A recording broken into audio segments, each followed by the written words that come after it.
We should be live. We are live. Hey guys, how you doing? Guys, can you hear me? I apologize for being late. I was texting with Cutting Board Dawn. So Cutting Board Dawn is in the hospital. She's going to have surgery at 11 o'clock today. I really don't know the details of it. She said it would be okay if I tell people. So I know that a couple days ago I told you guys that she was feeling unwell, but I wasn't going to go into detail, and she said I could tell you guys. So I don't know if everybody has heard what I just said about Cutting Board Dawn, if everybody can hear me. You can hear me, right, Rebecca? I can hear you. Ask if the crowd can hear you. Can everybody hear me? Anybody hear me out there? Can anybody hear either of us? Somebody said they hear us. I hear you. I don't know. Can you hear both of us? I don't know exactly what's going on with Dawn, Jamie. Just that she's in the hospital. She's going to have surgery at 11 o'clock today. And I asked if she would have Eric let me know when she made it out of surgery at his convenience. Okay, so we were both heard. Great. Hi, Leslie. Crafted Evidence, how you doing?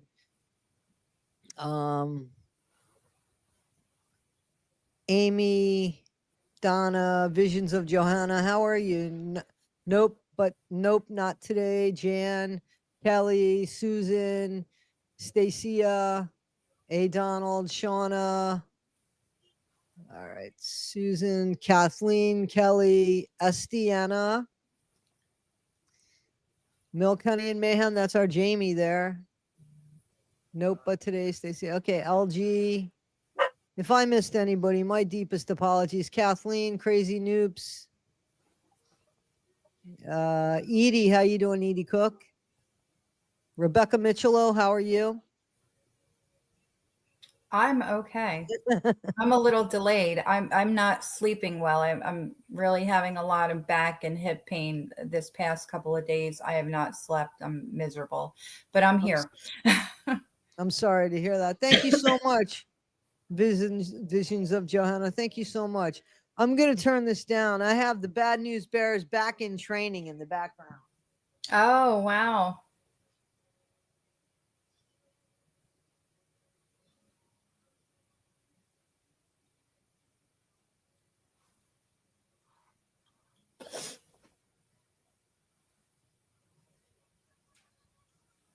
I did this whole nostalgia movie thing on my birthday weekend, and one of them was I did Jaws. I started with Jaws, and then I did the Poseidon Adventure because my cousin reminded me of that. Not that I needed reminding. I've seen that movie a million times. I wanted to see it again since Gene Hackman died anyway. Yeah. Well, happy birthday. I'm sorry I missed your live. But it was fun. I hope you enjoyed it. Country Life. I'm sorry I didn't hear you. Hillary, hi everybody. I'm sorry. Hazel, thank you. I'm sorry. What were you, Haley, Patchouli, Julie? I'm sorry. Go ahead. I just wanted to say hello to everybody. No, I was just saying happy birthday. I missed the live, but I think you had a good time. I'm sure you did. Oh yeah, I did. You know, my live, it was so it was really humbling because like Nina, you know, beauty influencer Nina. She came on, you know, Becca Scoops came on, 1980 Millennial came on. Oh, that's so nice. Case Studies came on, and Morbid came on. Oh, and very nice. And Becca Scoops, did I say that? So everybody that I asked, and I asked them at the last minute, they came on. And then I had these wonderful people in the chat, you know, not only content creators, but subscribers, people, the one skippers by proxy, if I may say. And yeah, and about 15 minutes before I ended it, I started getting these auras with my eyes where things, I knew I was going to get a headache coming on. So, oh boy. Yeah. That's tough. Yeah. So, but anyway, I did have a great time, and I was so humbled by all these people that came on and made time for me, showed up for me. That was just really a nice thing. So yeah, Yeah, that's yeah, good. That's great. yep, yep. Totally appreciated it. Um, anyway, I am going to go live tonight at 6 p.m. Eastern Standard Time. Hi, Hillary Lane. Thank you. Thank you so much. Guys, the memberships, there's nothing special that you guys get except a thank you, thank you, thank you, thank you, thank you, and these emojis. And thank you. I mean, just thank you. I have a problem with having like exclusive things only for people that can afford it, because I think that people are just struggling, and I don't have to do that. If I ever had to do that, I would have to do it, but I don't have to do it. So when you guys do the memberships on the channel, it is just to support, and I so appreciate it. I just so appreciate it. I never thought about doing it, and AG Tactical and Holly Jolly and somebody else said, you should do it because it gives us the chance. You shouldn't really make the decision for the people that are watching. Let us decide. So I went ahead and did that. But every time I just let people know there isn't anything that you benefit from per se, you know. Right. Anyway, maybe perhaps I want to come up with merch that, is exclusive more or less, maybe to or at least have the thing on it that says that, it's a membership shirt or something. I don't know. Right.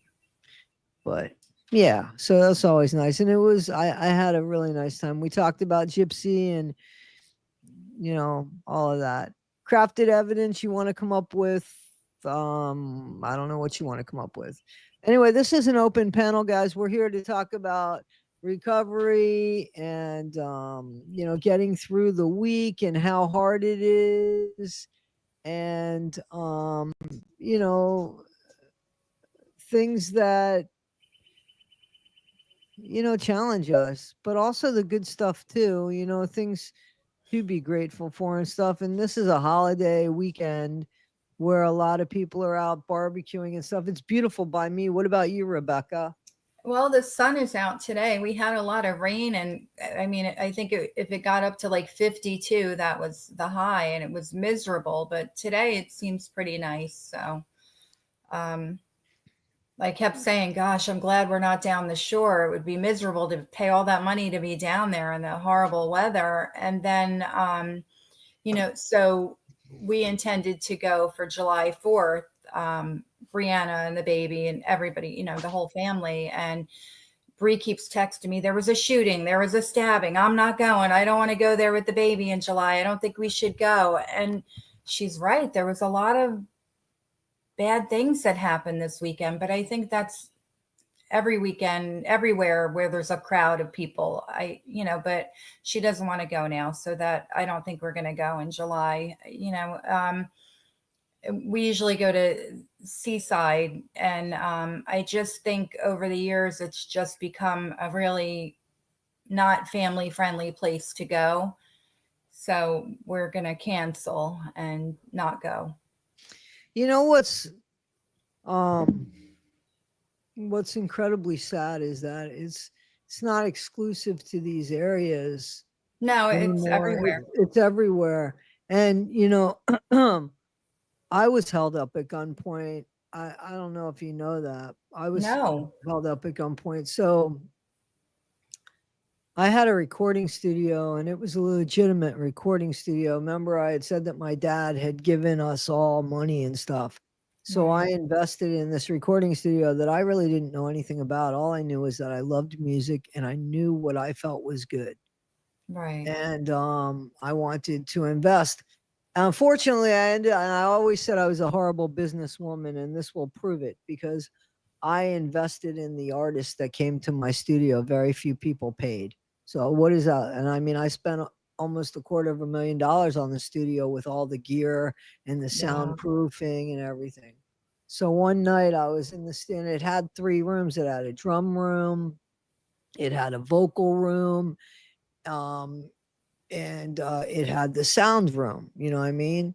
So the vocal room, you could play, the if you were, in other words, you could do things live and the drums wouldn't be bleeding into stuff, and you could play in other rooms. So it was 3 rooms, and then it had a little kitchen, a bathroom, and anyway, and it had a lobby. So with a receptionist desk. So it was nice. Like I said, it was legitimate.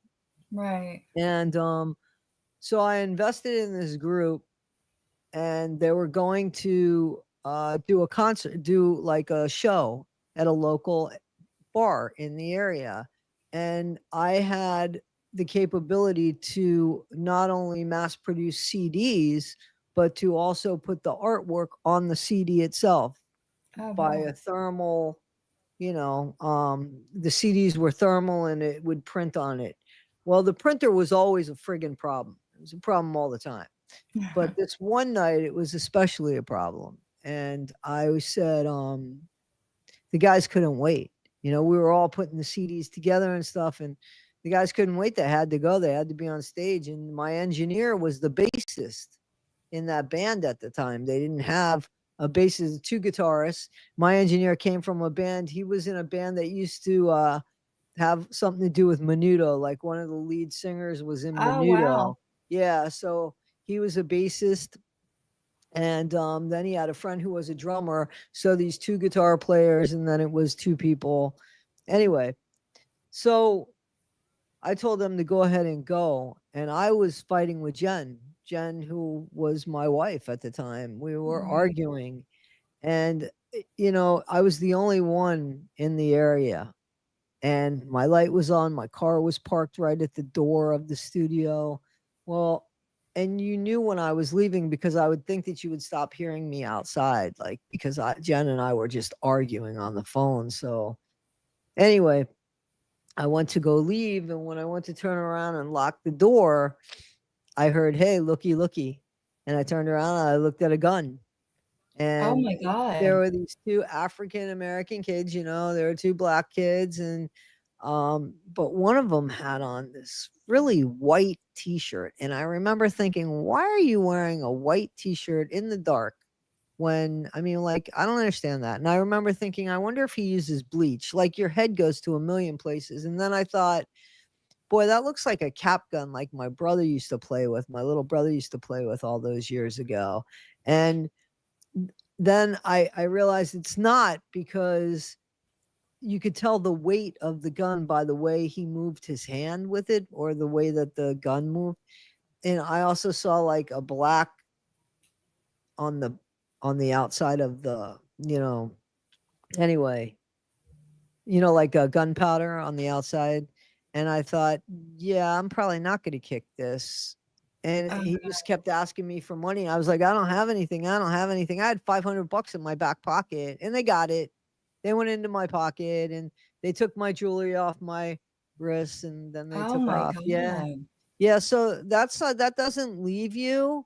And I say that because, I understand why Brianna would be hyper vigilant now. You know what I mean? Like, because she knows, when you think that things, oh, that'll never happen to me. Yeah, bullshit. It That's why I could. hate going to Florida.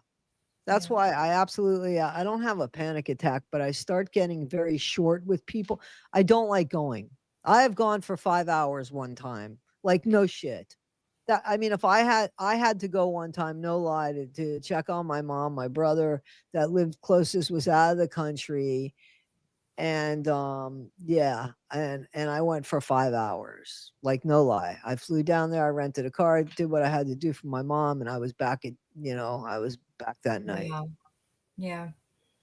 No, it's scary to think you could be there with your family walking around and, you know. Well, look at the grocery stores anymore. Like, you go into the grocery store, you saw what happened up here in oh god, where is it?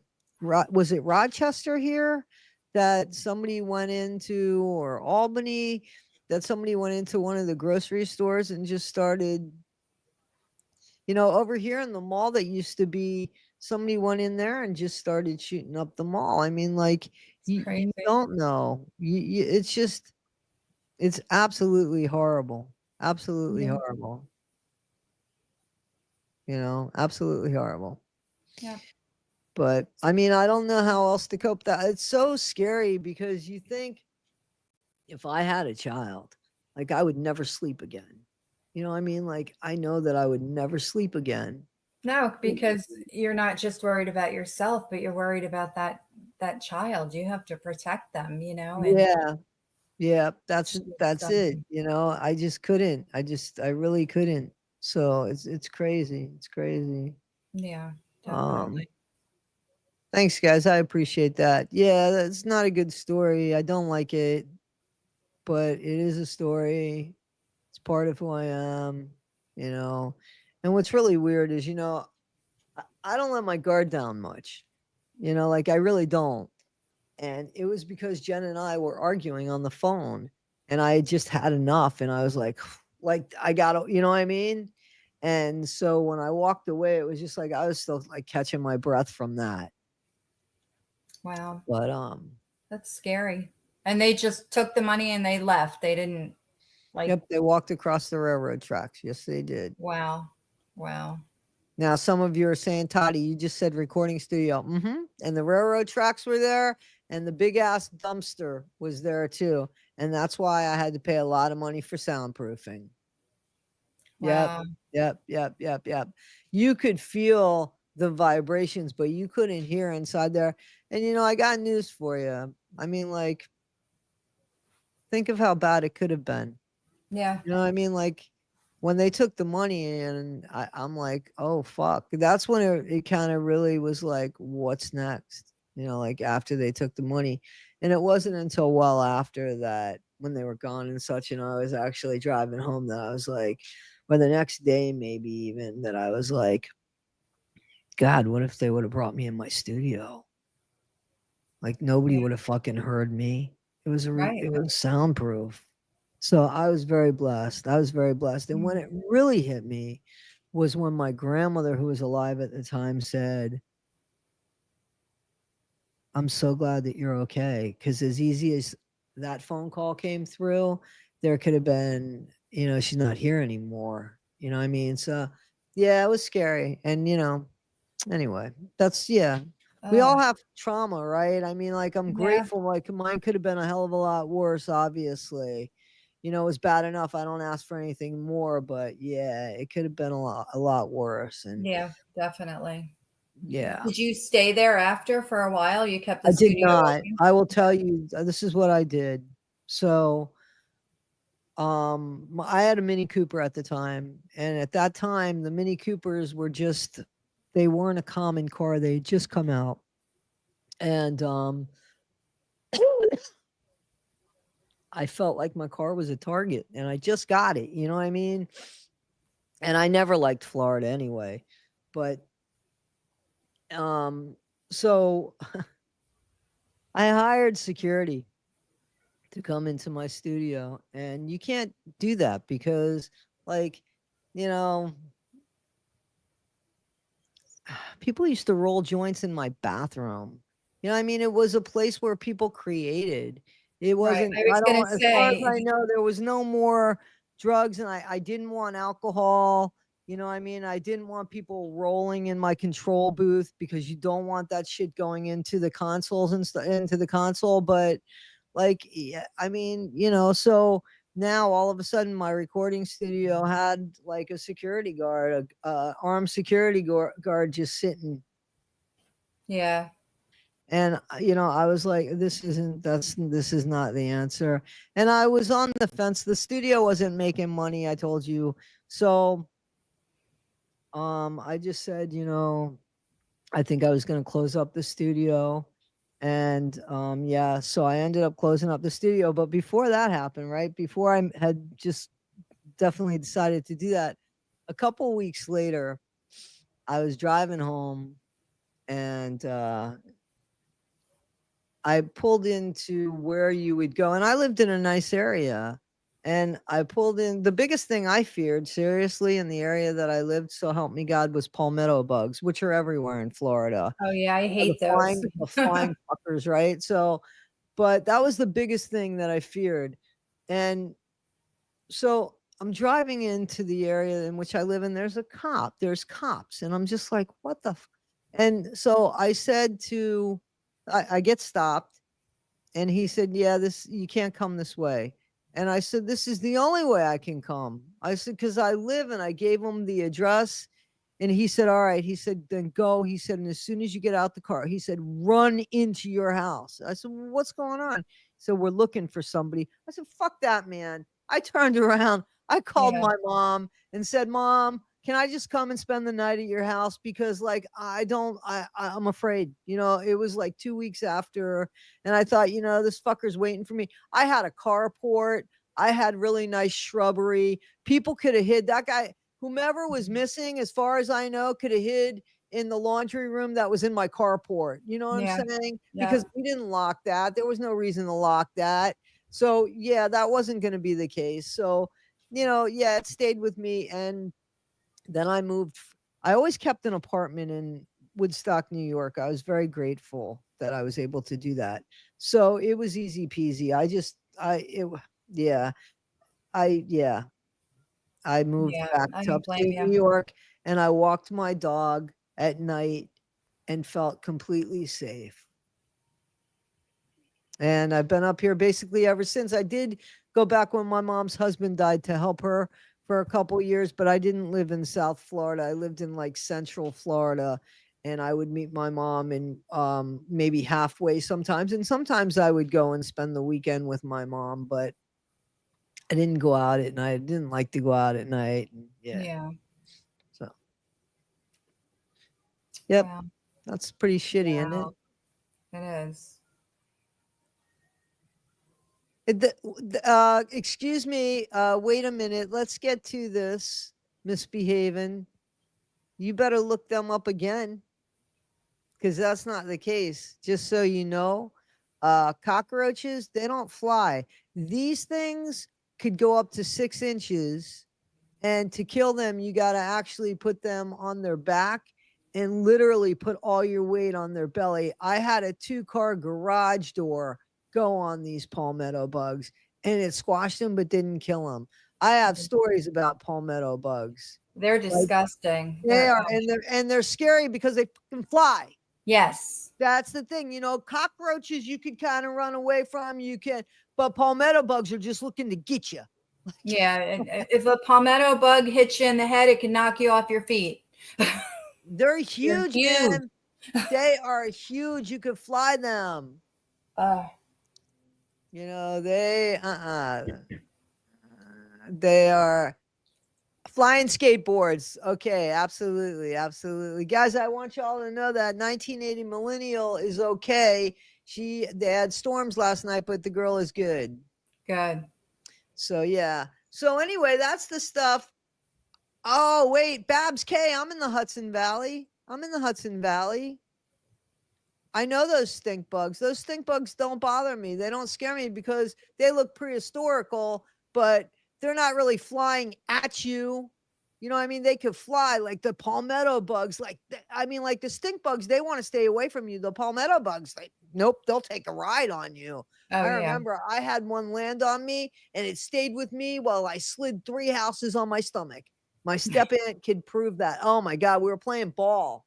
And it was at night, and I was under a street light, and she was under a street light, and we were throwing the ball, and she was like, what's on your shoulder? And I'm like, huh? And I look and I see it, and I was like, ah! And I ran into these bushes, and and listen, my jeans were too long, so I tripped over my jeans, and then I slid. And I'm telling you, my step-aunt, who's a year younger than me, was like, you slid 3 houses. Oh It my still was God. on me when I got in the house. And Oh when I my got in the house, God. it was still on me. My step-grandfather, I woke him up. He was a drinker at the time. He was like, whoa, whoa, whoa. And then my step-grandmother got mad because they're Italians. And no offense. And because I woke him up, and she thinks I'm making a big deal because nothing's a big deal to the Italian grandma. You know what I mean? Like, you can't be afraid of that. And anyway, she ended up getting it off me, and it was horrible. It was bad. Yeah, I don't miss the bugs and stuff in Florida. I lived in Coconut Creek, Coral Springs, and the So did last I. Port So St. did Lucie was I. the last. One of my best friends lives in Port St. Lucie Yeah, now. when I guess, yeah, I was still married to my first husband. I'll never forget it. We had gone to a 4th of July barbecue, and so my grandson was only a few months old, and Brianna and my other daughter, we decided to come home early, and my husband stayed at the picnic. And my routine was come in, get dressed for bed, let my 2 poodles out the back door, and go about my business. So that's exactly what I did. And I had a screened in patio, but I always let them out a side door. And when I opened that side door, I thought the rubber thing off the bottom of the door had come off. It was a snake. It got in my house. Oh And, my God. in Florida, there's poisonous snakes, and I'm not going to stick around to find out if he is or isn't. So I'm screaming, and Nikki and Bree are out in the garage smoking. They used to smoke cigarettes back then. And they came running in, and I said, "There's an effing snake in here," and Nikki went out in the garage and got a hoe and came back in to kill it. And it kind of stood up and looked at her. And so she dropped the hoe, and we were all running, and Brianna's saying, "Get the baby, get the baby." I'm like, "You get him." I'm going outside. And we called the police. I didn't know what else to do. Well, And they do. They know what to do. They get these phone calls. yeah, she's asking Nicole, what did it look like? And Nicole told her. So she's pulling up pictures on her cell phone, the cop, and Nicole's like, it was that one. And she's like, oh, that's the poisonous one. And the lady looks at me and says, go in and get your dogs. I said, nah, F that. I said, one's 14 and the others, they're okay. I couldn't go in. I was not I'm going going to back get in. my dogs. I'm going to get my puppies. I couldn't. I was paralyzed with fear. And I went to a hotel that night. We never found the snake. We don't know, because I left the door open. We don't know if it went back out or if we sold the house, I guess. Well, we didn't sell the house until 2020 maybe. So I don't know if the snake was still in there somewhere or if it ever went out, but I didn't want to know. It made babies. Oh, that was scary. But yeah, Florida and the creepy things that crawl around, I'm over that. I don't miss it. You know what? And you know what else? I mean, seriously, there is a lot of stuff in Florida because like they have sinkholes, they have alligators and crocodiles, I think. Alligators and crocodiles. And here's the thing, like, so I like kayaking and I like to fish. I don't mind getting my legs wet in the water and stuff like that. A lot of times the water's mad. It's just too cold for me. But in Florida, like you got to really be careful about alligators and stuff. And Yeah. I lived in Lake Okeechobee for a very short period of time because it was a place I could afford. It was far enough away from everybody. And I just figured, I was only going to stay a couple years and come back. It was when I was trying to help my mom. And I mean, there's nothing out there. There's just nothing out in Okeechobee, but there are some decent people out there. So I have to give kudos to them. But the lake is filled with alligators. Like there is really nothing to do out there. But my dogs had a great time at dog camp. I got to tell you, and it was totally affordable. Again, I met some really decent people, and thankfully I didn't see any palmetto bugs out there. Thank God. But they're there. They're everywhere. Listen, I would live in the Bahamas, to be honest with you. I would really live in the Bahamas, 60 miles away, and it would be much more convenient, but they have palmetto bugs. Yeah. And I can't do the palmetto bugs at all. Dog camp, where your dogs go to daycare. I just used to call it camp. Milo probably still remember. Camp, buddy? Nope, he's sleeping. We have crafted evidence that wants to come on and talk. Oh, okay. I know we got off topic but I always say when I share this that we're going to be on, I always say we're going to talk about addiction and other topics because we go off topic, but I think that's okay. Well, these are things that it's just things in life, isn't it though? Right. And when people can relate to people and stuff, it's friends that are getting on and talking, and some of the things they lead to other things, and sometimes they're just funny stories it's okay to talk about. Yep. You know what I mean? Hey guys, I was going to even message you, Toddie. You didn't have to bring me up, but I wanted to tell everyone who has served our country, past and present, thank you so much for your service. And this weekend, every moment I'm thinking about you and how you keep our country safe so we can go do a lot of the things we're doing this weekend. Thank you so much. Shame on me, because I think the day might have gone by, and that's a horrible, horrible thing for me to say. But I definitely didn't even think about it. I'm not even going to lie about it. Thank you so much, because you're Sure. absolutely 1,000,000% right, and I'm so glad you came on here Yes. Well, to you were remind talking us. about, your experience, and I think about PTSD a lot. And, I've had experiences when I worked in news, we would get a lot of calls from, and I know it's not Veterans Day, but, we'd get a lot of calls from vets, and they were desperate for help for PTSD. So your story made me think of PTSD and how there's so many people who have served our country and they're not getting the help they need. And that was Absolutely. it was so heartbreaking that they would call and say, I don't know what to do. I'm on a waiting list. And it broke my heart that, there's nothing I could do to help or say to help. And I just always think about that on Veterans Day and Memorial Day, that there's so many people who served our country who just aren't getting the help they need. You're right. Absolutely. 1,000,000%. And you know, I saw something could have been much worse. I didn't see anybody who I love taken out. I didn't see blood. I didn't see, when I look back on what happened, with me, I just see the white t-shirt and the two guys and the gun. I don't even know that I feel the angst in that until it's time for me to go back down there. But the people that have seen it over and over again, there is no way in hell that I believe anybody could get used to that. So No. you're absolutely right in talking about those people that have struggled to just find normalcy in a life that is so different from when they left, and what they didn't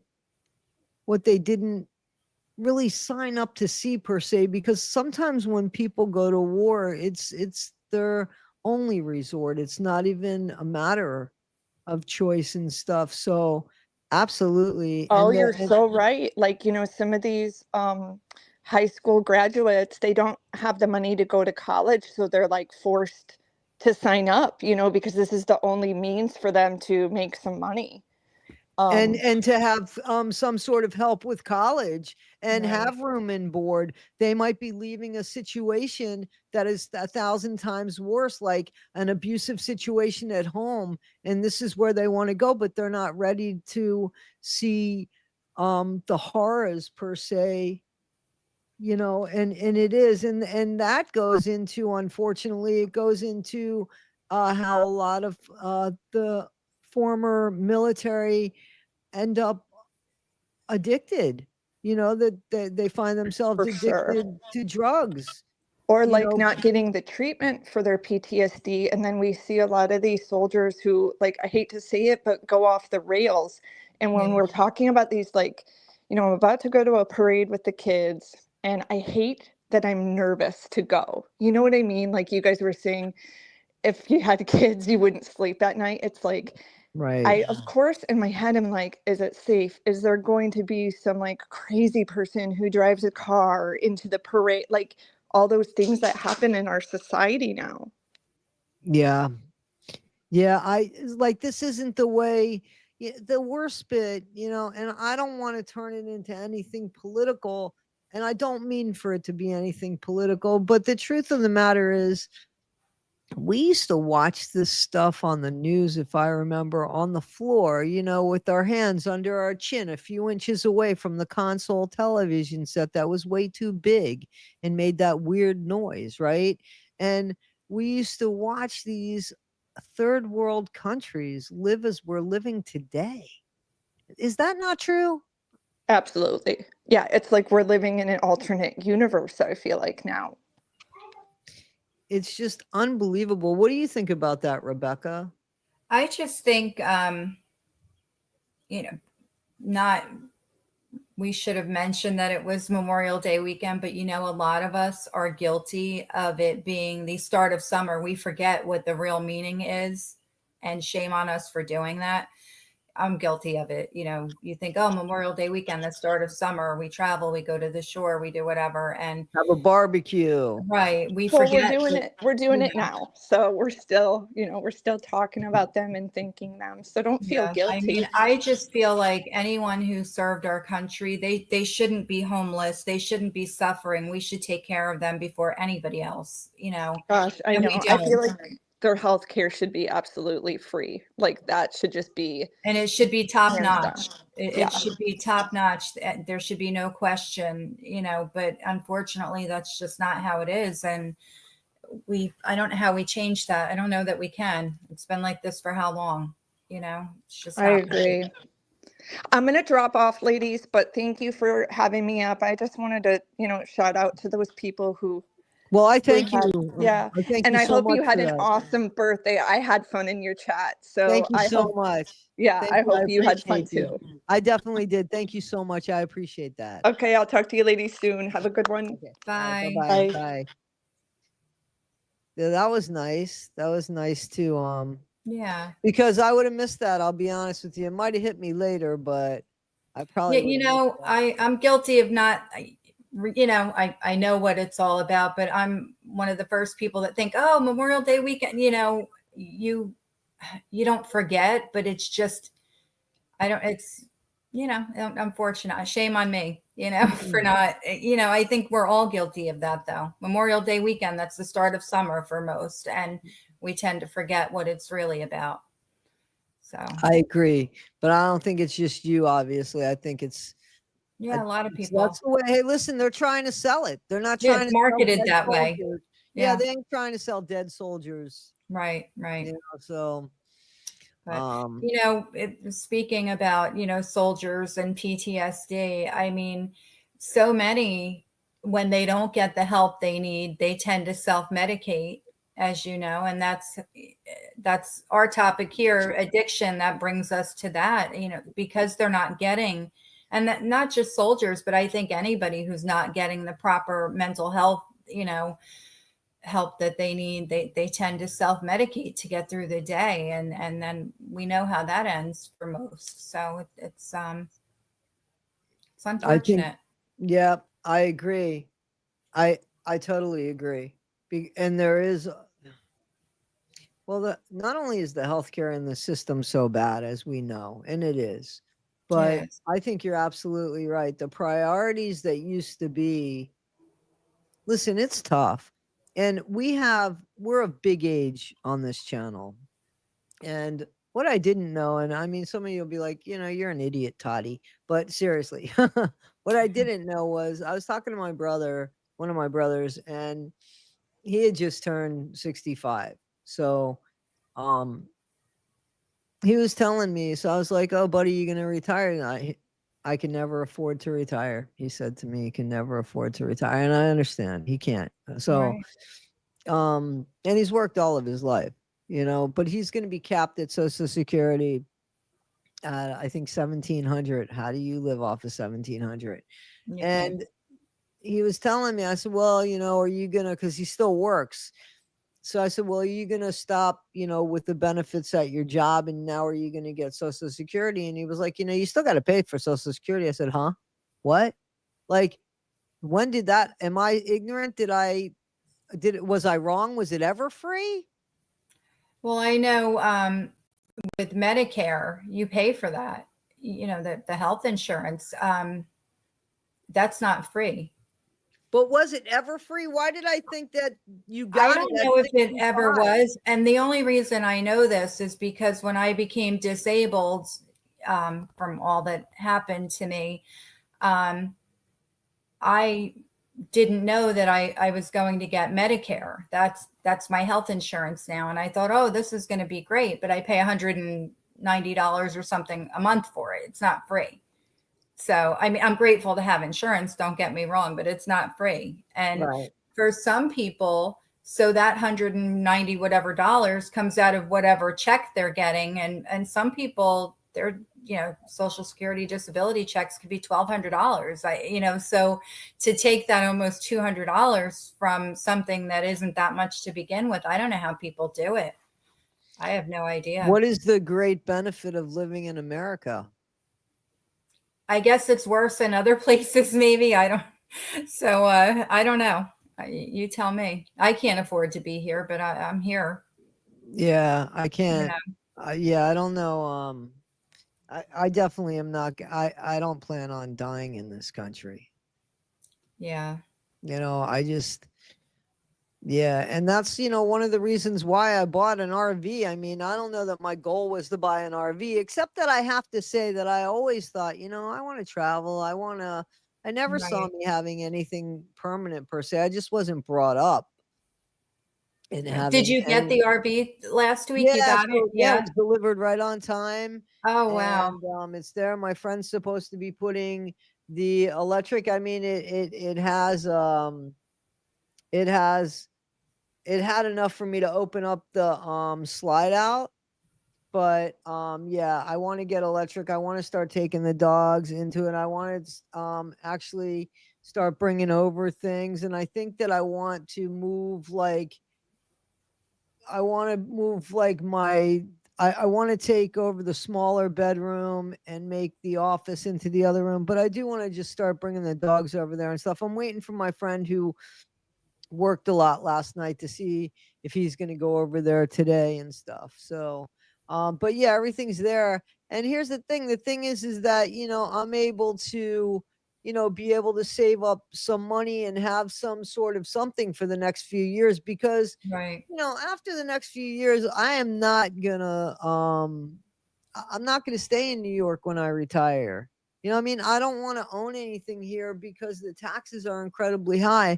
And if I Right. don't have to, I don't want to work after 65. I worked 2 jobs most of my life. So I'm happy to go to another country where I can take my YouTube money, my Social Security, and pay a little bit extra to get some private medical and live a Right. decent life out there, So Right. yeah. Yep. That's what the plan is. See, here somebody made a good decision.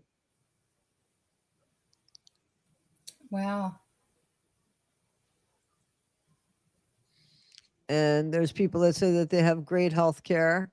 I don't know if I have great health care. I mean, it covers me. I got to pay for it, but it is what it is, Yeah, I mean, how do you live off of 1700? Where can you rent anything? You can't. I mean, you can't. And who wants to rent a room? Why should somebody have to rent a room after all of their work and stuff? Right. You know what I mean? Right. Like, where'd the dignity go? Can we please get a tour of the RV when it's ready? When it's ready. When it's ready, I'll give you a That'll tour. be great. When it's ready, I'll give you a tour. It's going to be a minute because it's going to take me a little bit of time to do what I need to do with it. Does anybody want to jump on the panel and talk about things? Basically, we talk about life over here. Some good, some not so good, the struggles, I would love to get a canal boat, but I have to leave the country first. So we'll see. I would have to be sponsored in the UK to do something like that because I would buy it and so I would but I want to leave this country when I retire. I'm done. Yeah. Canada is a little bit too expensive for me, I think. You know what I'm saying? And the only place in Canada that I think I would want to live would be on the East Coast, which is way too cold, right? And on the West Coast, which is way too cold. I really don't have a desire to live in the middle of Canada. There's not a lot of mountains there. I love mountains or the sea. I want to be by one or the other. Right. So,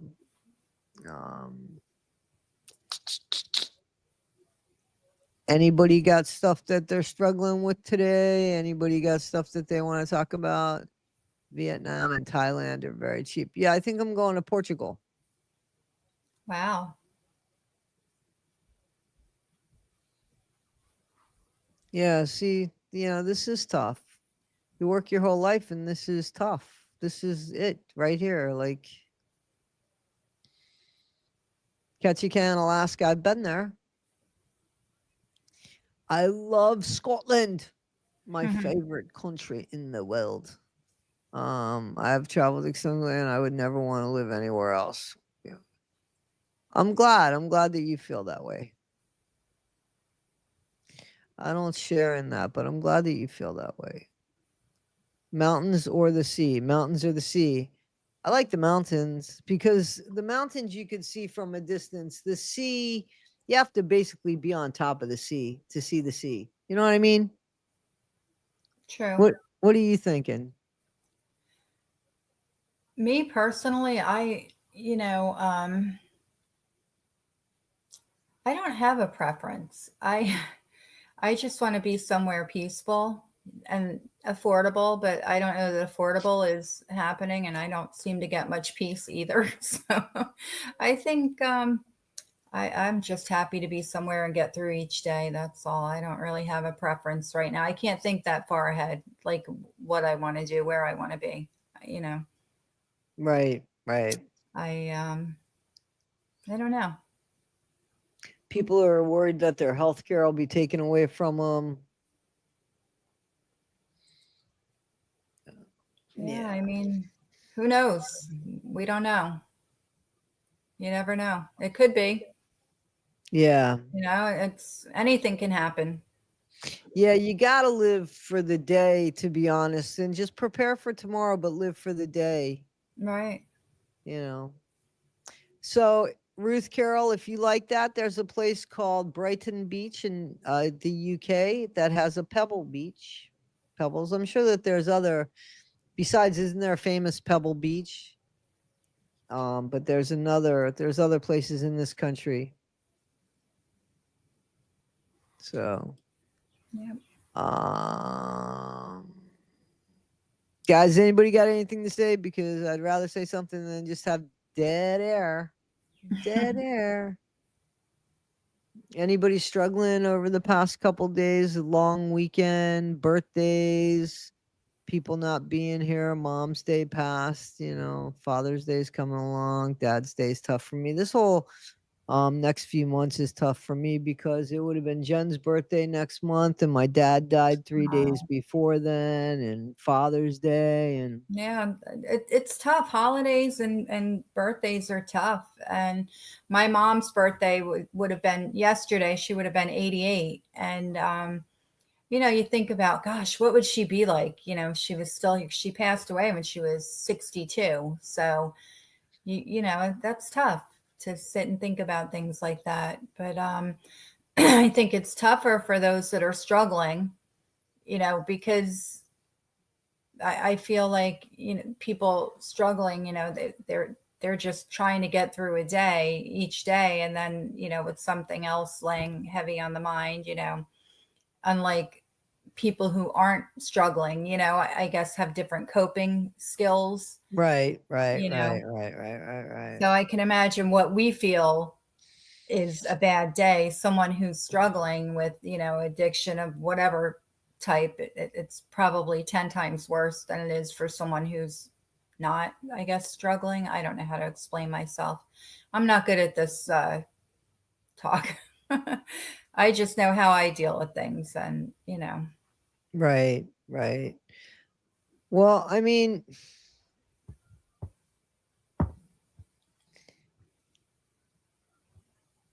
we're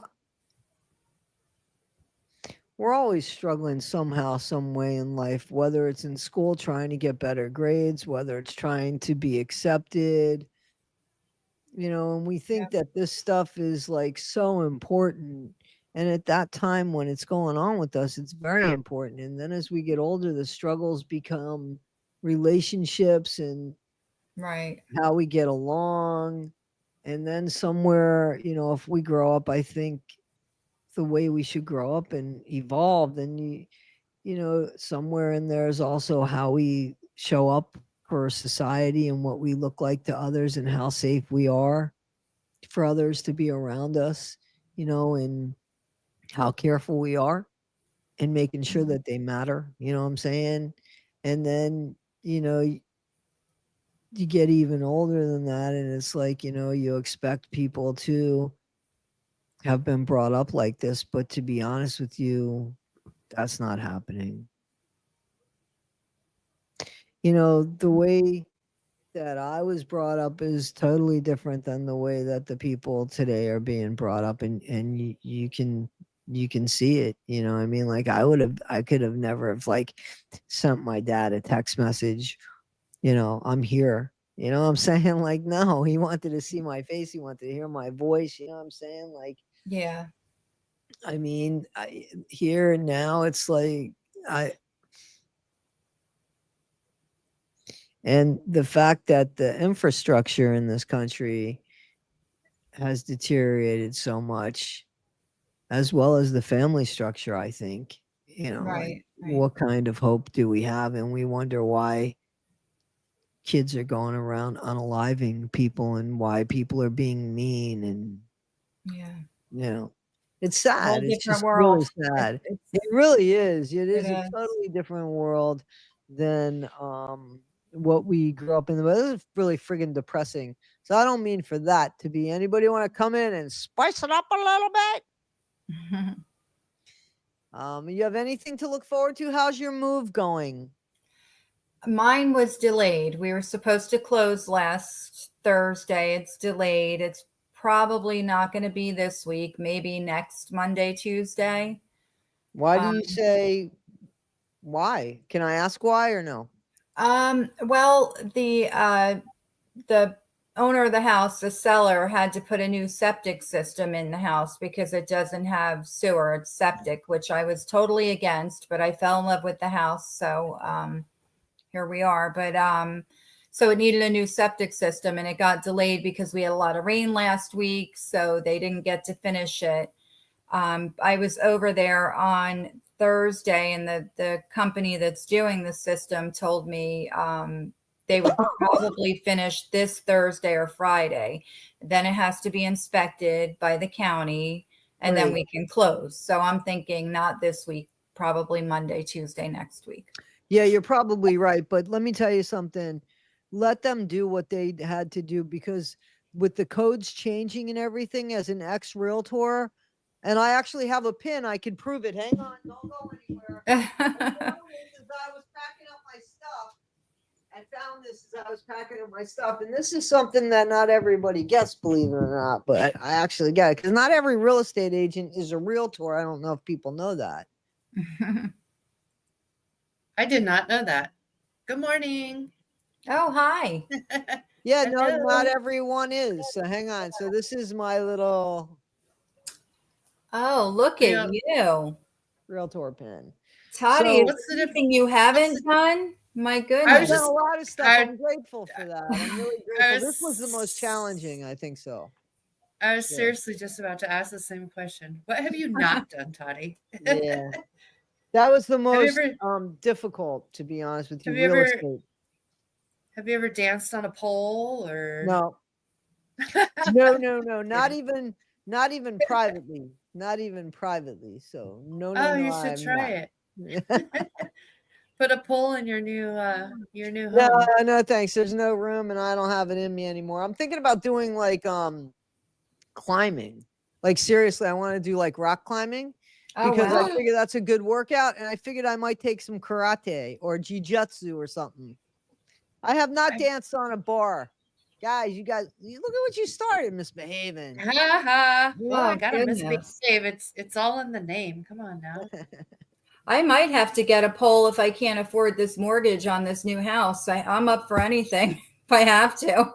No, you said that it was going to be around the No, same it's- amount, right? I know it's going to be, yeah, but you know what? I'm so afraid of like something major happening, and then, oh my gosh, how am I going to fix this? Because then you can't call the landlord. It's up to you. But I'm not I'm going to handle it. You had an do it. inspector, so getting the septic system is huge that Yes. that's being done and that it's being inspected. So why were you against that, if you don't mind me asking? I had one of the homes I owned when I was married, we had a septic system and we had nothing but problems. There was always a problem, the system was old, I guess, when we bought the house, and nobody wants to replace a septic because it's expensive and it's a pain in the ass. So I just always said, I'll never buy a house with a septic system again. I'll never do it again. I'll never do it again. But I fell in love with this house and it happened to have it. But the good thing is we had an inspection done, obviously, prior to going under, contract, whatever. And we knew it was bad and we knew we didn't have to replace it. The seller had to. So that made it okay. And, the company that's replacing it, the guy even said to me, you're not going to have to worry about the system in your lifetime. It's brand There new. should definitely be a warranty on the system, regardless of who bought it. Yeah, I definitely. think that's a good thing. And apparently you don't have municipal, so you have to have it. Well, you know what? They have it in the town, but just where this house is located, there's nowhere for it to hook up. It's so weird because there's new developments behind this house that have, city water and sewer. We have city water, just not sewer. So city water is great. Yeah, I don't want to have a well, that's for sure. Where I'm moving, I don't have city water, but I buy my water anyway. Yeah. I mean, I've been buying my water for a while. So guys, everybody's like reaching out and what did they say? Hang on a second. There was some good stuff about dancing on a bar.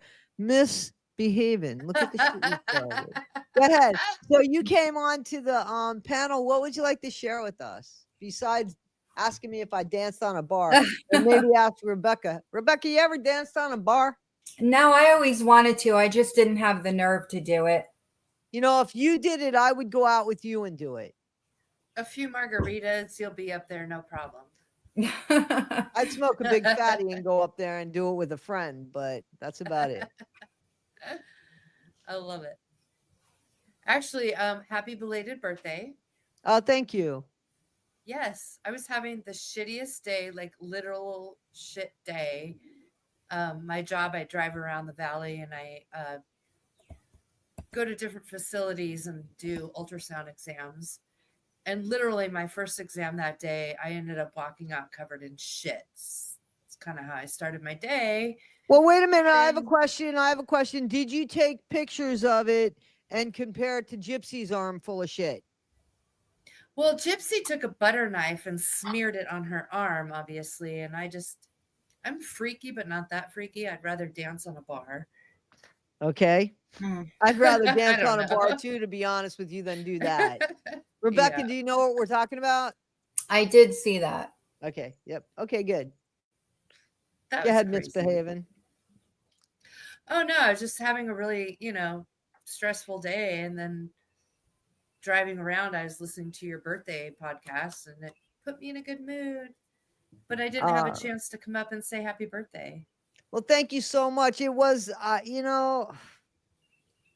asked these guys, I invited these guys at the last minute and, everybody I invited showed up except for Cutting Board Dawn, who happened to get sick on me. And I did reach out to Night Combos. I wanted them to make an appearance, which I thought would have been the first time for them. Their phone was turned off.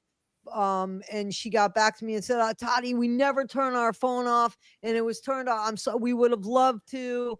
And, so, I mean, they're people, they've reached out to me behind the scenes and, they're a very friendly couple. You know who I'm talking about, honey, Lovey and hubby. Oh, I love them. Yeah. Good young couple, nice couple. They appear very nice, and they do a lot of work on their videos, to give them credit. They work really hard. They care about, they're always thanking their people. I love that. I'm sorry, misbehaving. I do what were you too. saying? Yeah. Oh, no. I'm actually supposed to talk to them later today, hopefully. Yeah, they're a real nice couple. I wish them nothing but success. They've worked really hard. And so the peanut, you guys are talking about the peanut butter. So would you guys agree that the peanut butter would be the one in the car seat? Like that was 1,000,000%. And that is not the way that anybody would poop in a car seat. It would be squished. It would be, I mean, did you see that? I see your Rebecca. I see your head. You're I going just like, Toddie, what the F, you no, know? I've had 4 kids of my own, 2 grandchildren. And if the kid has a blowout and you pick it up out of the car seat, the poop is going to be in the kid's clothes. She had no clothes on or something that you know what I mean? Like you're not going to get a smear of poop on your arm like that after picking the kid up that has clothes No, on. that's not, No, no. and Okay, a pile of poop in the $400 car seat. Well, how did it get out of the kid's diaper and got out of the clothing? diaper in like a ball shape and just Yeah. land right there without anything coming off any other part of the seat, not being squished or anything. Right. Like I don't get it.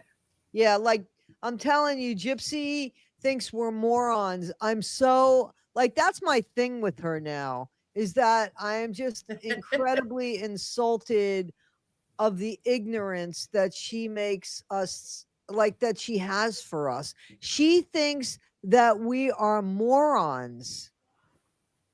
And I just have the biggest problem with that. I keep you talking. I have my thing on because there's some stuff going on behind me that I just don't want. Well, I mean, I don't know. Last time there was stuff going on behind me, people were like, Toddie, somebody's right behind you. Like, and I don't want people focusing on that, like, or be like, oh, you know, like what's going to happen behind her, you know, in the windows and stuff. Right. I'm not I losing my think mind. No, I gotcha.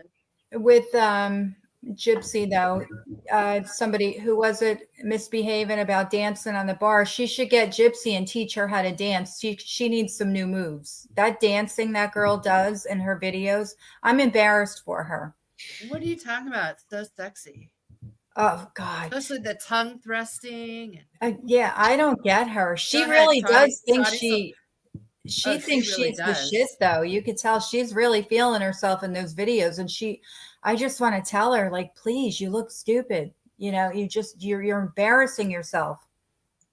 I don't Let get me it. ask you a question. Show comments on stage. Hey guys, if I hit show comments on stage, what will happen? Will it show up for later?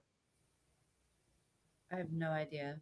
Let me try That's it. 'Cause That's wait a a minute. morbid Oh, I don't know question. if I could do that. Hang on. My bad, guys. My bad. Because people are like, leave, you know, if you could do your comments. Anyway, it looks like I have to pay for that right now. And to be honest with you, I'm watching my dollars. I'm not trying to be funny. I have 2 rents to pay this month and Yeah. I'm watching my dollars. And yeah, so I still got a car payment. I'm not trying to scream anything. I'm good. I will, I think, ultimately get the StreamYard that is the monthly one because I think that it will allow me to do certain things that I want to do that I can't do. But anyway, I wanted to, did we talk? I don't remember and I apologize. Did we talk about Ryan and the way she exposed Ryan and his methadone use? Did we talk about that last weekend? Last week? I think you might have brought it up briefly. But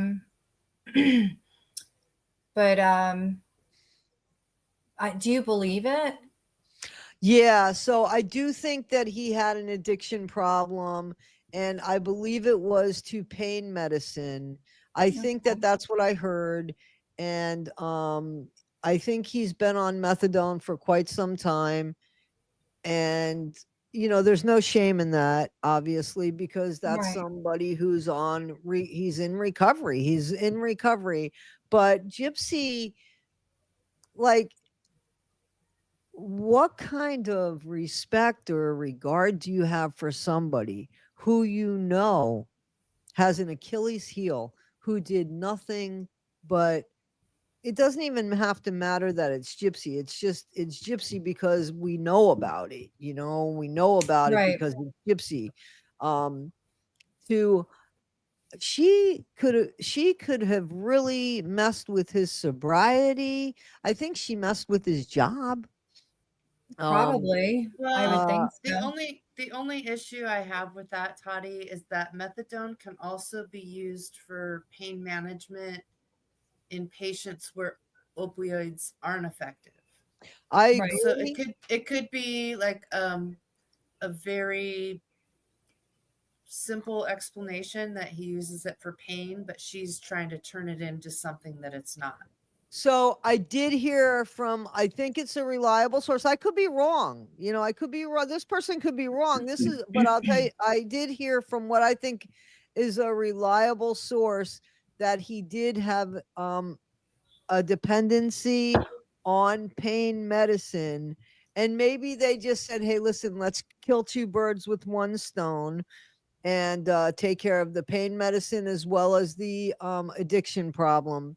But he did have a dependency. Listen, I have a dependency. I have a dependency on my pain medicine. There is no way I don't, because I take it practically every day. And I mean, it's needed. But I just had an issue with my medicine where all of a sudden my doctor, and okay, it's a new doctor, but I still have seen her for about 3 months now. She's all of a sudden wanted my pain management doctor to take care of it. My pain management doctor has never taken care of it, but I've been on this medicine for over 30 years. I'm not going to be a guinea pig again. I Right. don't abuse it in the sense that I don't ask for it early. I Right. don't I'm not stoned or stupid or anything in that regard. I suffer with migraines. So but if somebody just were to take it away from me, I would definitely go through, my body would react to that. It would react to that. I wouldn't want to go through that, and plus the headaches that are going to come with it that the ibuprofen won't help, because now I can get trigger headaches, or I forget what they're called, but they're not really migraines, and an ibuprofen will take care of that. The other night on my birthday thing I had, where that headache was coming on, because I know the auras, I know what I get before. A lot of times I get a precursor. I had 2 or 3 headaches this past 30 days. They lasted 3-4 days. I have to have something that will help me go to work and function. Otherwise, I can't work, and Right. I can't not work. So, it's just, but if you don't take it, unfortunately, your body is going to go through something. So I don't know if that's what Ryan went through. And those things, and I know you don't like this term, Rebecca. I know you don't, but that makes me addicted to drugs. I know you don't like the term drug addict. Drug addict I know. sometimes is a white collar thing, though. No, I Sometimes know. it's a white It collar affects thing. I think, everybody. yeah, sometimes when you say drug addict, some people, are very functional drug addicts. And I know that there are drug addicts that are strung out, and they're the ones that, you don't like that label going to, where they're strung out and people are walking over them in 7-Eleven. And let me tell you something, I get that. Yeah. I get that on a You personal know, level. I get that. I just want to go back to the Gypsy outing Ryan like that. In one video, she's saying she just wants him to move on and wants to be friends and wants him to be happy. And then in the next breath, she's doing that to him. Like, well, what is it that she wants? She wants him to move on. She wants to be friends and wants him to be happy. And then she's telling his secrets, and then sending him glamour shots.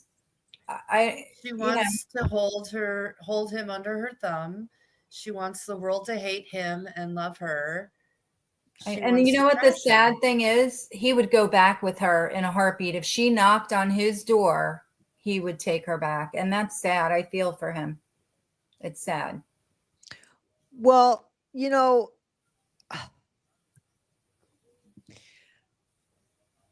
for her to, the thing is that, just like you've said so many times, Rebecca, it could be as simple as getting a McDonald's order wrong. Yeah. You don't know what this guy is going through at that moment, that you do something like that to him.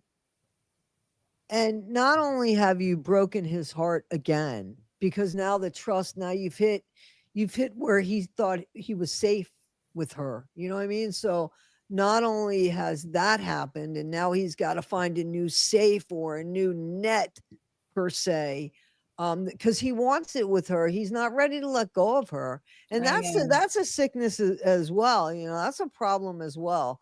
And then you have, oh my God, I'm exposed to everybody's judgment now. Right.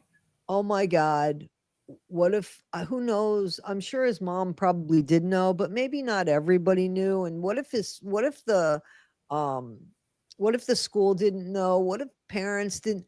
I mean, it Right. just is like, so here you have somebody who you already know can be very vulnerable, and you see that, you know, he has a weakness per se, right? And you chip away at that. For what? What did he do? The man didn't do anything. So the sickness is in Gypsy, and that is a whole topic, because that behavior is extreme, but there is a common thread in our society that has that mean streak behavior. It might not be as extreme as Gypsy, but instead of people standing up and being who they are and working on themselves and putting the effort behind themselves and being better people, they just knock people down and stand on those people to make it seem like they're a better person. And Right. that's an illness, that's a sickness, and that is not helping today's society. No. No. Well, I think that's why she trashes Ryan, because it makes her feel better, and it makes her feel like the world will shift their, I don't know, their good vibes back towards her. Oh, she was right. Ryan's a bad guy. Like, I don't know. She's mental. She is, but I mean, like, how many people in the chat? There's 101 of you, so there's got to be 101 of likes up there, right? So, guys, seriously. So, when you share, it doesn't even have to be an addiction thing. It could just be something that maybe you've overcome or you're struggling to overcome, and it's a weakness to you, yes? And so you share it with somebody in hopes that they will better understand, maybe when something is wrong, or maybe to understand you better when you are just like not really understandable at that moment, and to continue to build whether a friendship and or more, right? So then all of a sudden you get into, that's a niece that missed my birthday by a few days. I don't know what made her think of it today, but it doesn't matter. Anyway, it's nice to be remembered at some point. I'm sure her mom said, you know, it's Tia Toddie's birthday here. So anyway, so to bring something up that really can put that person's life in danger and just make them so vulnerable and not hold responsibility for, you know, somebody else's secrets. Like, when you share your life with somebody, even as a friendship, when you feel like there's a confidence there, that's the sacred part of it all. You know, the sacred part is keeping the thing between the two of you, you know, not necessarily the message, it's the pact that's made between the people that are, you know, and if somebody's not healthy in that, then whatever the relationship cannot be 100% healthy. You know, it's going to be at least 50% not, because that person isn't showing anything that, you know, can make you grow in a positive way. And there's only so much you can do to take care of somebody else. You know what I'm saying? Like, if you spend all your time working on how to make somebody else a better person, if you think that you can, and I think at every age we hit something that says, oh, I can fix the world. You I've been can't there, do yeah. everything to everybody, because you end up being nothing to no one, you know. Exactly. But I never took personal information and used it as a weapon. But has it happened to you?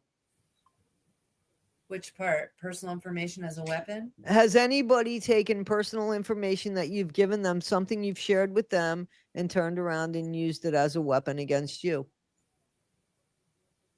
I'm sure they have. I'd have to think about it. Oh, I don't have to think about it. They stand out in my mind. I guess hopefully because there's not a lot of people. So I mean, thankfully. Yeah. Yep. I'm sure it's happened. I just choose to pack it away in a box and forget about it. But I'm sure if I sat and thought about it, yeah, there's been plenty of times. But I mean, for Gypsy to pull personal information out of people just to later use it as a weapon is the part I have an issue with. Like a weapon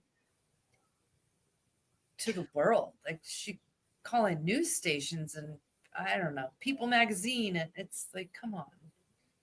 So what do you think is behind that? I think she's trying to keep him quiet. Behind her weaponizing, you mean? Yep. What's behind the weaponizing with Ryan? Well, I think obviously she's been using him. She's been tagging him along behind the scenes. He's been very quiet about it. He's been very respectful. And then the 1 second he finally shows text messages saying, hey, like, this is what's really going on, which was not really a big jab. We kind of all knew it anyway. Then she turned around and just hit below the belt. And I think it was a warning to him, like, don't F with me because this is just the beginning. She's trying to keep him quiet for some reason, I think. Go ahead, Rebecca. I was just going to say, I think he didn't give her an answer that she wanted. So then she fires back with that information. But she should also remember he knows a lot about her too. He's just been good enough not to share that yet. Yeah, I don't think that he knows that she unalived her mom. I don't think that she's told anybody that if that's what's happened. I don't think she would share that with anyone. Anyway, this isn't so much, I don't really want this to be about Gypsy per se, but the behavior is something that is definitely something that we can speak on. And the behavior of bringing somebody else down instead of lifting yourself up without stepping all over them is definitely a behavior that is something that people need to get away from and puts people in a horrible situation. Gypsy had coercive control over Nick Godejohn. That's something that this country is now starting to make a law about. And it needs to. In the UK, it is it's something that is already in law there. You know, somebody that has so much control over somebody else and therefore forces them to behave or do something in a way. Right. So are they moving towards making that a law here? Like what are they Yeah, doing? some of the states have recognized it. Some of the states are recognizing the coercive control. It's going to be a state by state thing from my understanding. Interesting. Yeah. Well, it's a start. But it should be. It certainly should be, because if you look at, I don't know if you know about the TikTok KILLER, the one that unalived his wife in the high rise, and she was with another guy, and she just wanted to just start again. He was there was a lot of DV going on, but she couldn't leave because he brought her over to this country. He had all of the control. So I mean, so he had, just like Gypsy had all of the control when it came to Nicholas. You know, she had all of the control, not because of the mental capacity of Nicholas. You know what I'm saying? So that's coercive control. See, somebody saying their coercive control was passed in our states here in Australia this week. I know they're doing something here in the United States. Because the Micah Miller, do you know anything about that case? Either Rebecca and or I don't Misbehaving. know. I know Micah, the name. yeah, so he was a preacher or a reverend in I think one of the Carolinas, and his wife was so much younger than him, which I mean, she used to babysit for his when she was a child, used to babysit his children when he was married to somebody else. And then she married somebody else, and then they ended up having an affair, and then they ended up getting married. And he was so much older than her, and it is believed that her unaliving was because of coercive control. So they're trying to pass this law in the Carolina, which she was from, called Micah's Law. And so yeah, that brought a lot of attention in this country to coercive control. Wow. Yeah. So she was from overseas, like a mail order bride type thing? No, or she wasn't. She wasn't. She was just so much younger than him. And she was GROMED, they believe, from a very early age. 11 miles from here. So there are people that are familiar with the Micah Miller case. He groomed her 1,000%. Yeah, absolutely. Wow. I mean, he took away all her power. Like, he even at one point, definitely, and this isn't even up for debate, this was proven. He even had her car, a tracking device put on her car, and he was trying to make her feel like she was crazy. Like, Wow. she was saying she would call the police and say that she was miserable, but because he was a reverend, he would say, oh, she's got mental illness. And that's coercive control, when somebody who has or somebody who appears to have who's going to be relied on better, kind of um like what you went through, Rebecca, that nobody would ever believe that the son of a police officer, all of Right. the control that he had when he wasn't picked up the many times he should have been picked up and arrested. There's a power Right. behind it. And that's just when here it is, basically, in my opinion, and the way that I explain coercive control is when somebody has all the winning cards and they play anyway Right. for the hell of it, for the sport of it. And that to me is coercive control. So. It sounds like it kind of parallels a little bit with gaslighting. Very much so.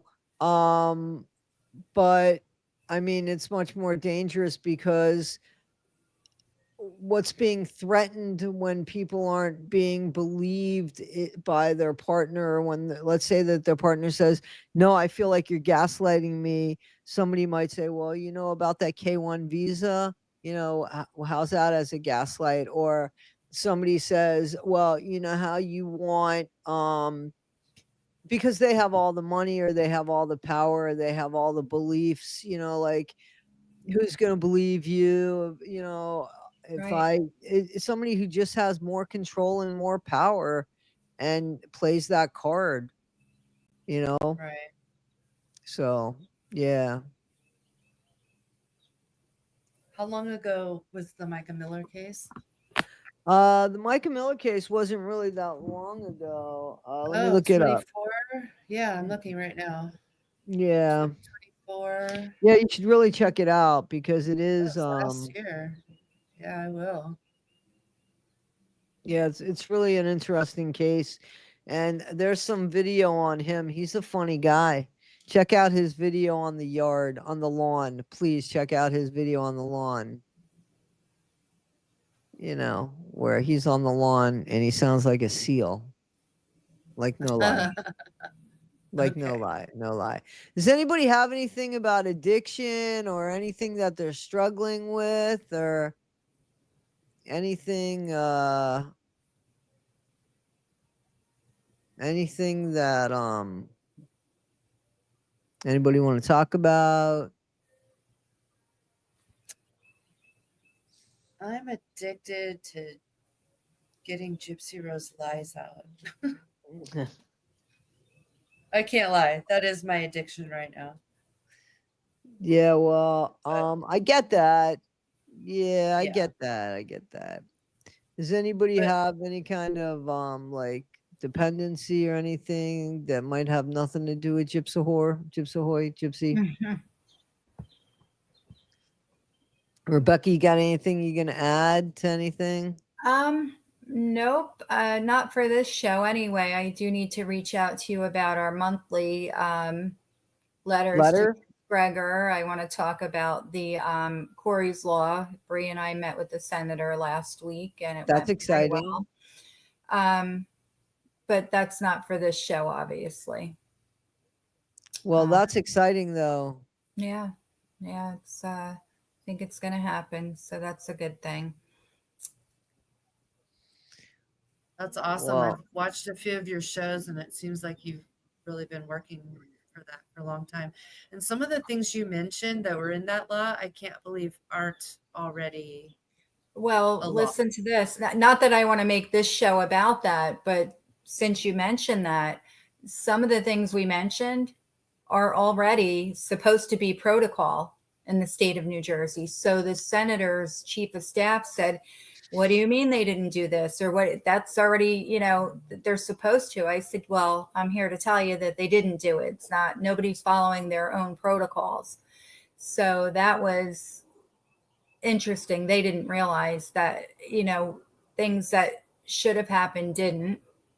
And so, yeah, there are things that are already in the books that are not being followed by law enforcement and child protective services and family court judges. So, it's this is a law in the making. It takes time. There's a lot that has to be worked on. And I believe the senator is going to, or was going to, reach out to the prosecutor's office and to DCP&P and ask why these things weren't followed, properly. So, yeah, it's a long process. It's not going to be a law you're not going to hear about it tomorrow. It's not going to happen tomorrow. It's going to take a while. But my question is, why make it a law if nobody's going to follow it? Those that are supposed to enforce it don't. So what good is the law if we don't enforce it? Yeah, but don't think about it that way, because if it's not being enforced, you're bringing light to it, and you're bringing attention to the fact that it's not being enforced. Yeah. So, maybe they'll step up and start restructuring things. Right. I know we're here to talk about addiction among other topics. And I often think to myself, I don't have any addiction to any drugs or anything, but my addiction was like food. I would overeat. I tend to overeat, and, when I'm stressed and things like that. So I can totally relate to someone having, a different type of addiction. I can't say that I've never been affected personally, because I did have an addiction to food. And then, of course, I had a son who was addicted to drugs. So I totally get it. And I can see where in a stressful situation that one would tend to lean on whatever their addiction is. I totally get that. Yeah. Yeah. Absolutely. Food releases dopamine too. Drugs, food, sex, there are many addictions, gambling. Yeah. How have you dealt with your food issues? Is the question for you, Rebecca? I was diagnosed with diabetes. I kind of had no choice. I had to really rethink what I was doing to myself. Just like a drug or anything else is harmful, so is overeating. And I developed diabetes, and so I have to be very careful, or I'm going to start having toes and limbs cut off, and I'm not trying to do that right now.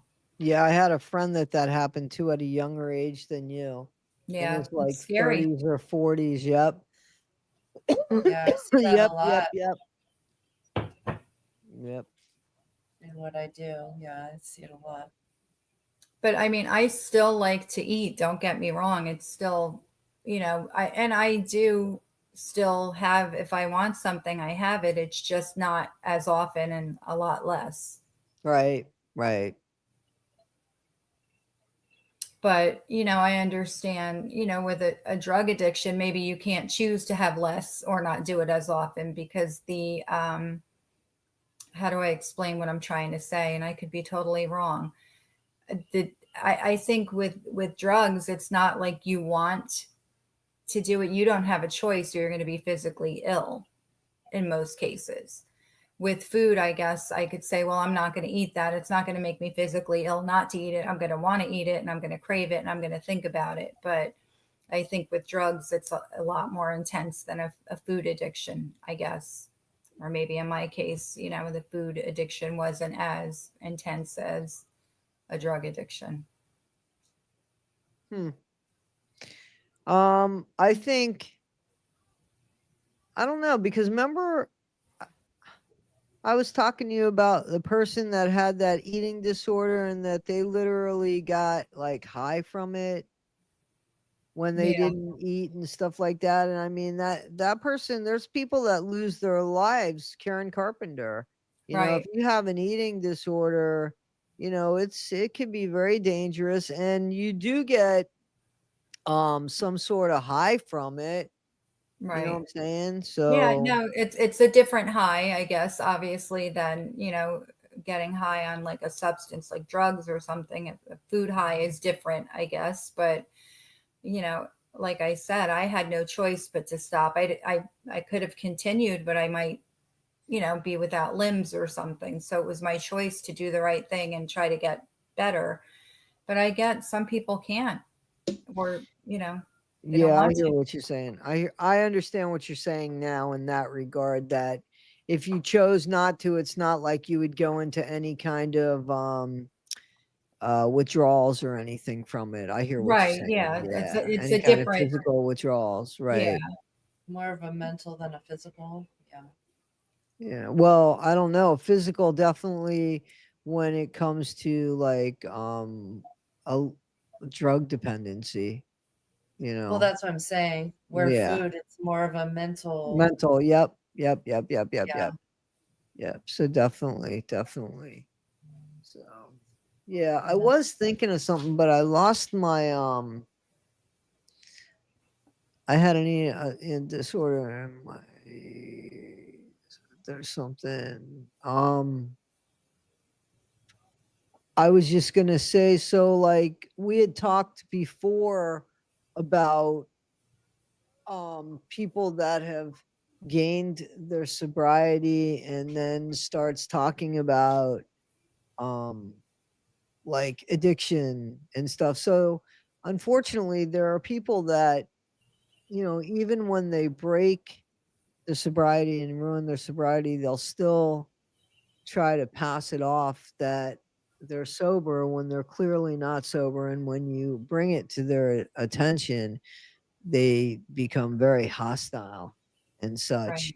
And that's a hard thing. And if the behavior doesn't change, where somebody comes back and says, you know what, I ruined my sobriety, but as soon as they say the word but, everything else goes to shit. So how about taking accountability? That's what the next thing our next topic next week should be about, taking accountability. Right. um I would love for that to be, and then you guys know about it. You guys in the chat know about it, and you could add in on to like the taking the accountability of either being the person that has abused um and has done the shitty things, and them taking the accountability, or the person that has been so totally screwed that you want, that person to take the accountability, the person who has, you know, So Right. that's what I'd like to talk about next week, if that's all right with you, Rebecca.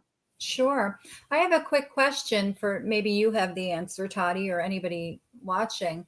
So if someone is seeing a pain management doctor, right, and they're being prescribed their medication and they run out 3 to 5 days before they're due to get it refilled, and they're calling the doctor, you don't understand, I have to have my meds, I don't like, are they an addict? Well, again, they're dependent. Right.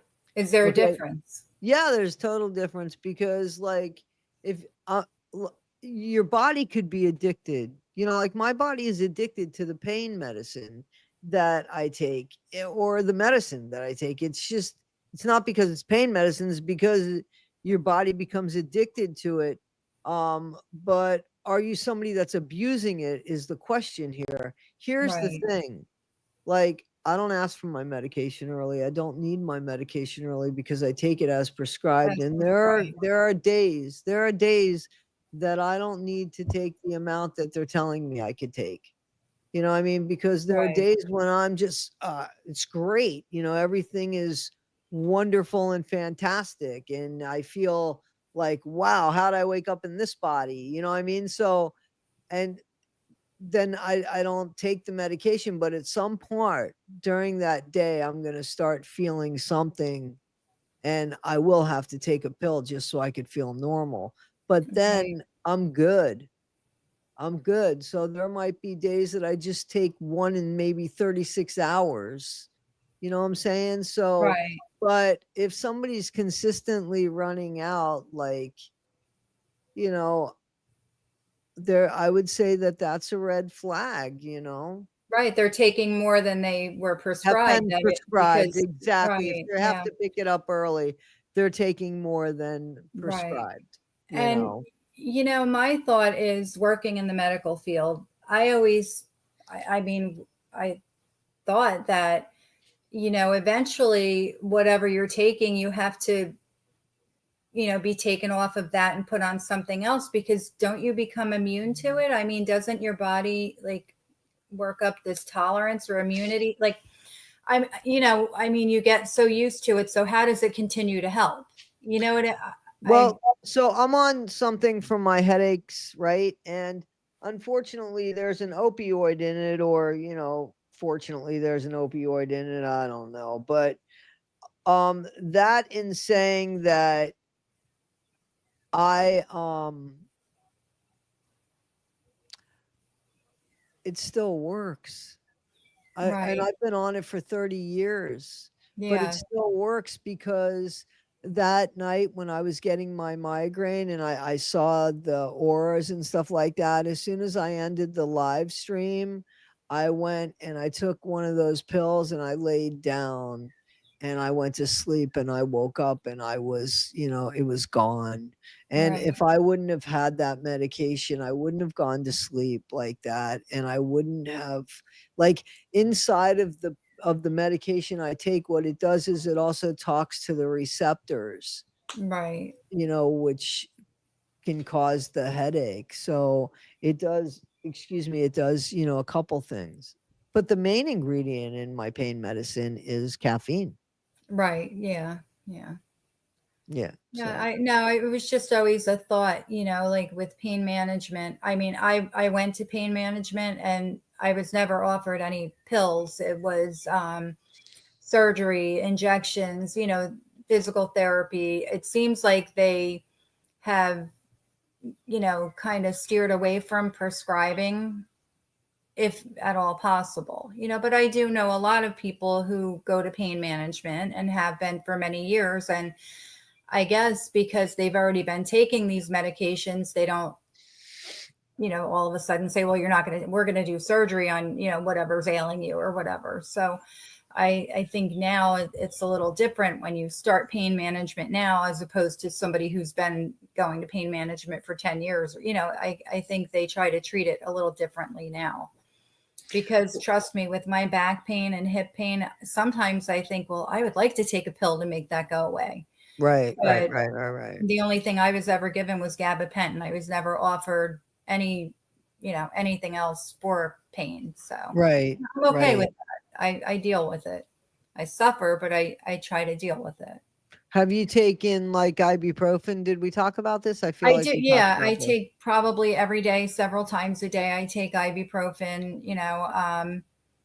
Aleve. I use. I can't think of the name of it. It's some kind of an ointment. I buy it like the pharmacy. It's over the counter.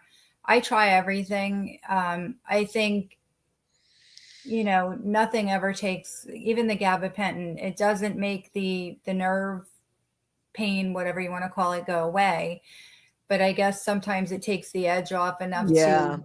to relax a little bit. But yeah, I'm not good at taking pain medication. It bothers my stomach anyway. I've had it after a surgery or something, so I don't know that it would be something I could What take. if you were to like a patch? Like the patches, I don't think mess with your gastro. I think they go into your bloodstream. Am I right or am I wrong? I could be wrong. Yeah, I was never offered that. I mean, the lidocaine patch was about as intense as I was ever offered. I've never been, for whatever reason, pain management here where I am, they're not, offering to put you on anything Right. other than, like I Right. said, gabapentin and surgery, injections. They wanted to, I can't think of it. It was some kind of stimulator that they surgically put inside your body, but I opted not to do that because I don't want to have surgery. But never, I was just never offered to go on any kind of medication as far as pain management goes. Right. Well, I'm maybe sorry, you did can you say ask if you wanted to. You could ask. I'm sorry. What? Oh no, I was just gonna ask, did you say your pain was in your hips? I have I had a spinal fusion. I had an accident a little over 4 years ago, and I hurt my back and my hip, and other they parts. I do had broken ribs, but yikes. yeah, Can it was they a do lot. cortisone shots? I've done everything, and it's so funny Yeah. because I had epidurals. You name it, I've done it, and nothing takes the pain away. It's just a constant pain. It's always on my mind. It's hard to focus at times, when you're in physical pain. And I like I said, I've gone to pain management, and they just want to operate or do other things. Yeah. And I guess that's because of, what had happened in the past with the opioid, epidemic. I guess the doctors are more cautious now, which is, I guess, a good thing. But those of us that are seriously in pain, and we suffer, I mean, sometimes I wish I did have a magic pill I could take, but I get why they don't prescribe it because it's so addictive. I get it. Yeah, but you're not supposed to live in pain either. Like that's not the answer. Yeah. Well, for now, that's what I do, and I am supposed to have another spinal fusion. I just keep putting it off. I haven't decided when I'm ready to do that because they can't guarantee it's going to help. So, well, if anybody doesn't have anything to talk about, maybe we will call it a week and bring up the topic next week that we were talking about the responsibilities and how we want people, or accountability. That's correct. It would be the accountability. So I think that that's really important, accountability. But before we do, I wanted to read from, remember that Nightlight book that I showed? right. Okay, so I wanted to read Daylight. Remember I said there was another book, it was called Daylight, but I hadn't received it yet? Right. Okay, so this is what I thought that I would read. So somebody was asking about some medication that I take, and I'll be honest with you, I really don't want to talk about my medication, if that's okay. I just feel like that's a little too personal for me. Anyway, so okay, if I read this, What are you guys thinking? I'm listening. Okay. Me So May 26th, this is The Morning. It's called Daylight. It's by Amy E. Dean. I haven't read it yet. Okay. There is something infinitely healing in the repeated refrains of nature, the assurance that dawn comes after night and spring after the winter. It's by Rachel Carson. Imagine opening the morning paper and reading the following headline. Today has been canceled due to lack of interest. Perhaps you are overjoyed at this headline. You are not looking forward to the day anyway. In fact, you would have preferred to stay in bed. Now imagine opening the morning paper and reading the following headline. Tomorrow has been canceled due to lack of interest. Perhaps you really were not looking forward to today, but to think that tomorrow will not come can make you think twice about how you will spend today. No matter what lies ahead of you today, if you think of it as something you have to endure just so you can get through it, then chances are you will get very little out of it. Even if today were canceled, you might not miss it. But if you can think of this time as the only time you have, one in which there is no understanding of a tomorrow that has not happened. Wait. One in which there is no understanding of a tomorrow that has not happened. Then you have the opportunity to experience a deep connection with every minute in it. Today I will connect with everything and everyone around me. So that's pretty inspirational. That's motivational. That's some affirmation right there. Today, just participate, show up for yourself, be here. Carpe diem. What's that? Carpe diem. Okay, yes, just be here. Live for today. Yes. Yeah. I wish There I could you go. write like that. I think I like that it. I mean that's all we got, you know. That's all we got. I know that it's hard, but anything can change. I told you that my mom found love at like 87 years old. Are you kidding me? Anything can happen. Wow. Anything can So happen. there's hope for me yet. My Yeah, mom I'm moved thinking into the an same assisted thing. she moves into an assisted living center, and you know, my mom's really like, she's not really been the happiest person that I know, but man, she is so happy now, and she is like, I feel like in love for the first time. And so Aw, how amazing is that? You know, that how is very amazing is that? amazing. And she's lived there for a minute. It's the gentleman that moved in. He's like 5 years younger. It's like, but they're in their 80s, and yeah, Wow. isn't that something? So Does, you Aw. got to does be that make ready your for today, because surprises can be at any turn, and there could be some good ones.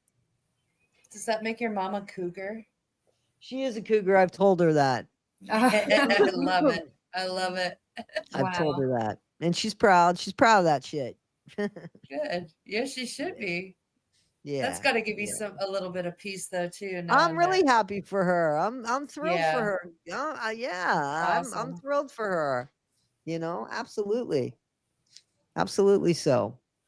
All I right, love guys, it. I ain't got nothing else to say. I think I'm going to take a nap. I've been up since like 3:30. I think I'm going to take a nap, and Oh then I'm going to boy. start packing again. I'm going to reach out to the person that's supposed to help me and make sure he ain't sleeping all day. And yeah, All and right. that's what I'm going to do. Well, Yeah, you have sounds anything to good. say, Rebecca? Thank you for Nope. joining us, Misbehaving. Thank you for Of joining course. us.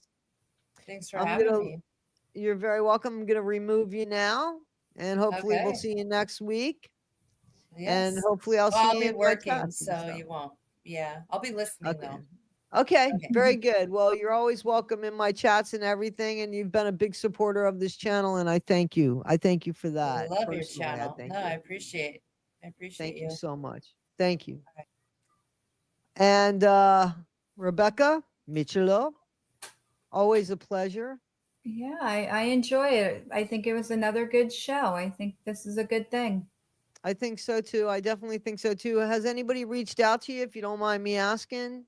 Not from, watching the show, but just somebody that I, talked to many years ago just came back into my life last week or something, and we're talking about some issues they encountered, like hitting rock bottom and losing everything and now trying to rebuild. And hopefully I can get him to come on when he's comfortable. That would be good. So, that's another topic we could talk about is, what is rock bottom? Because I think everybody has their own idea of, I think what rock bottom is. Yeah, I'm being told everybody's got their own rock bottom. it's different for everybody. Your rock bottom may not be mine. It could, Exactly. It's different for everyone. So, I mean, I guess we should talk about that next week too. Getting an idea of what everybody, what their thought is on that. Well, we're going to do accountability as well next week. That's a big one. Yeah. I think accountability is a big one. So keep that in your back of your little mind there, Rebecca Michelot, because I might not be looking at this little pad that I have here. Yeah, I'll have to write it down because I'll forget. Yeah. Somebody will remind us though.